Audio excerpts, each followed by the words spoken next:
Hola, el tema que debemos abordar es recursos cohesivos. Pero antes de llegar al tema, vamos a repasar un poquito lo ya visto. Hemos presentado al texto, ¿sí? Y hemos reforzado la idea de que un texto es un tejido de palabras. Y vamos a dejar la idea de un conjunto simplemente de palabras. Porque al decir tejido, estoy hablando de una serie de enlaces que el texto debe poseer para que sea considerado como tal. Este tejido, este entretejido de palabras, así como se ve en la figura, que también está, está representado, debe tener, ¿sí? Debe cumplir con algunas características para que sea considerado como tal.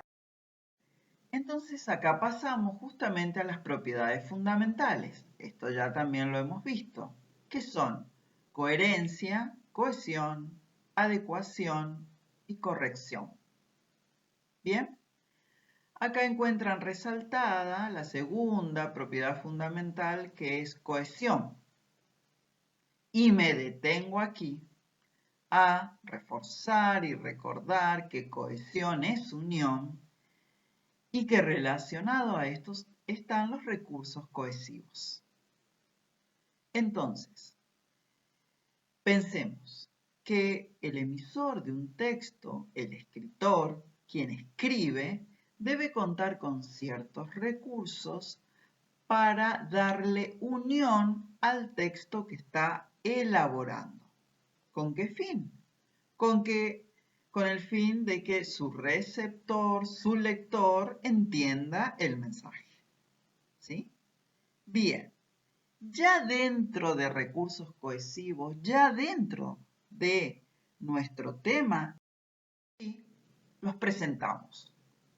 Bueno, ¿cuáles son los recursos cohesivos existentes que un escritor, emisor, productor de texto tiene a mano para darle cohesión a su texto, unión a este tejido? Bueno, estos son repetición, sinonimia, antonimia, sustitución pronominal e hiperónimo, hipónimos. Bien, pasemos entonces a aquellos recursos que son de cohesión léxica. ¿Qué quiere decir? Que utilizan una palabra para ser utilizados por ese emisor. Ustedes, esta teoría la tienen en la carpeta. El recurso que vamos a presentar es la repetición. ¿Sí? ¿Qué encontramos en la repetición? Vamos a ponernos en lugar del lector.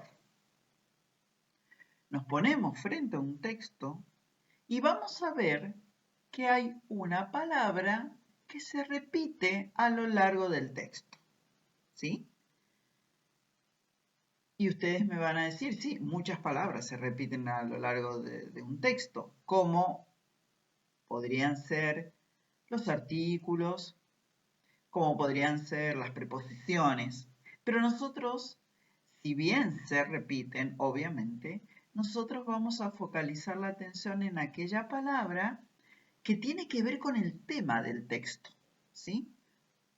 Porque esta palabra que se relaciona con el tema del texto y que se repite como un calco a lo largo de todo el texto, hace que en ese texto no se pierda de vista el tema, ¿sí?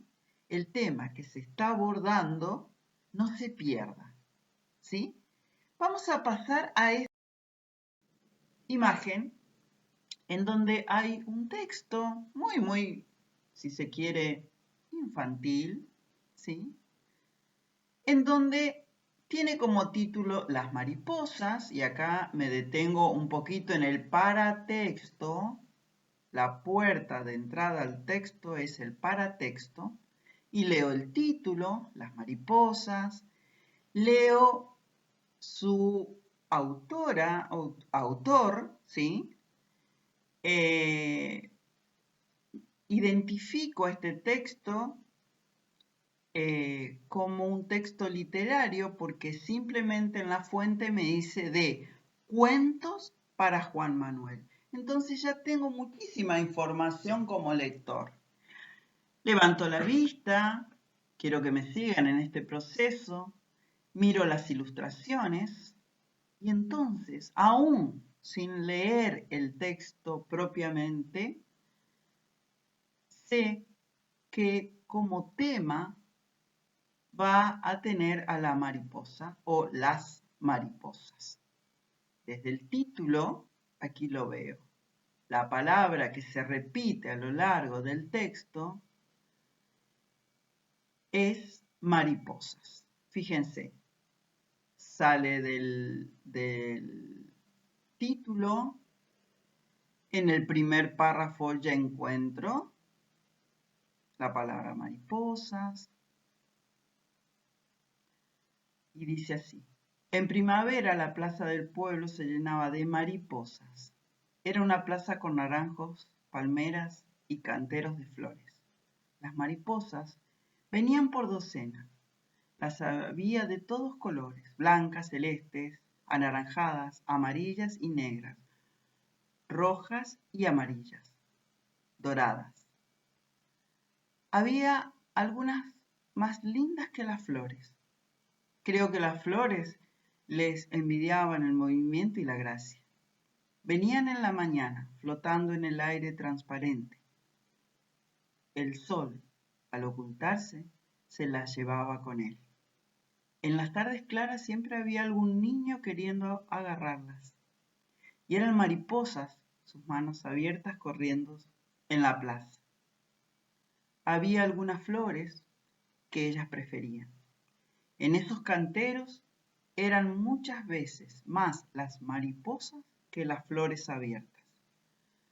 Cuando uno se acercaba, levantaban vuelo y eran un jardín que volaba, que trepaba al aire y se dispersaba como el chisperío de colores de un fuego artificial. Julián Murguía. Bien, en este texto entonces que habla de las mariposas, desde un punto de vista literario, vemos que el recurso de la repetición se da en la palabra mariposas. ¿Sí? Esto es ver el recurso en un texto. Pasamos al recurso que ustedes tienen en la carpeta. La sinonimia. Bien. Acá nos tenemos que acordar de el concepto de sinónimo. La sinonimia es una palabra o frase de significado similar y este recurso le garantiza a quien escribe que puede evitar las reiteraciones, porque acá tenemos un problema. Las reiteraciones excesivas también son un error.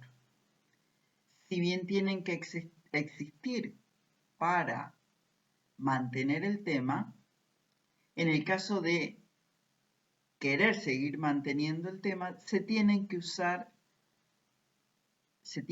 la sinonimia para no caer en reiteraciones innecesarias.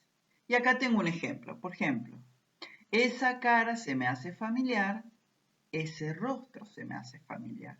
Acá, cara y rostro están dicho a través de dos palabras diferentes, pero con igual significado. ¿Sí? Ya lo vamos a ver todo esto en un texto. La antonimia. Bueno, así como se usan sinónimos, también se usan antónimos dentro de un texto. ¿sí? ¿Y cuándo se utiliza este recurso? Cuando el escritor o productor de texto presenta y tiene la necesidad de presentar ideas opuestas, ¿sí? O contrarias. Bueno, acá tenemos un pequeño ejemplo. Aceptar lo bueno, rechazar lo malo, ¿sí?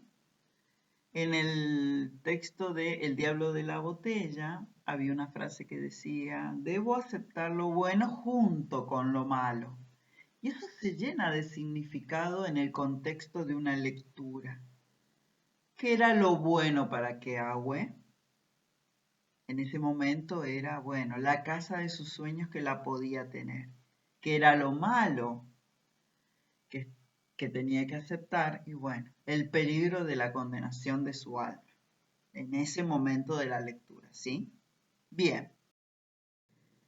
Pasamos a esta relación de significados también, que es hiperónimo hipónimos. Bueno, lo explico. Son dos términos que indican idea de inclusión. El hiperónimo es aquel término amplio que incluye a los hipónimos. Fíjense, en esta frase, compré varios colores, rojo, amarillo y azul. Acá el hiperónimo es colores. Los hipónimos es rojo, amarillo y azul. ¿Sí? Bueno, ¿por qué los utiliza o por qué tiene la necesidad de utilizar este recurso quien escribe? Bueno, cuando hay ideas que dentro de un término se incluyen, ¿no es cierto? Como colores y la necesidad de nombrar esos colores, ¿sí? Pero acá pasamos a una imagen que nos va a ayudar muchísimo más, en donde están presentados el hiperónimo y los hipónimos. En el lado del hiperónimo, fíjense, está la frase signos de puntuación. Y del lado de los hipónimos, el punto, la coma, las comillas, el paréntesis, los puntos suspensivos. A ver, les dejo esta tareita en forma oral. Yo les doy el siguiente hiperónimo. Mi hiperónimo va a ser deportes. Y ustedes van a pensar en los hipónimos. ¿Cuáles nombrarían?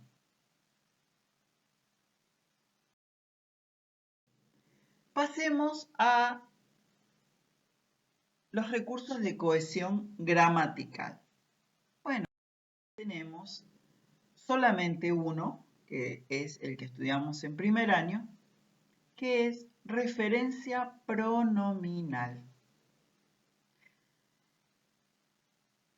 En realidad, este recurso es el uso de pronombres, ¿sí? Este recurso permite que el lector, al hacer su lectura, se encuentre con esta clase de palabras tan importante que es el pronombre y se fije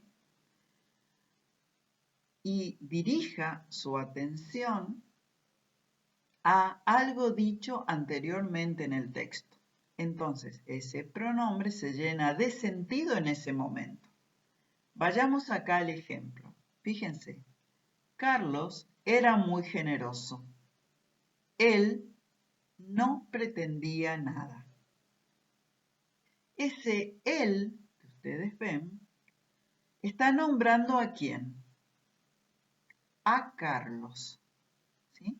Entonces, ese él en este contexto lingüístico, en este contexto comunicativo, se está refiriendo a Carlos.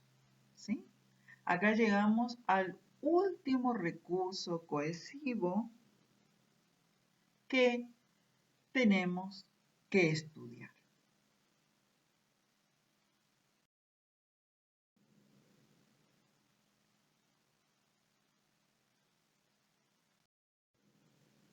Muchas gracias.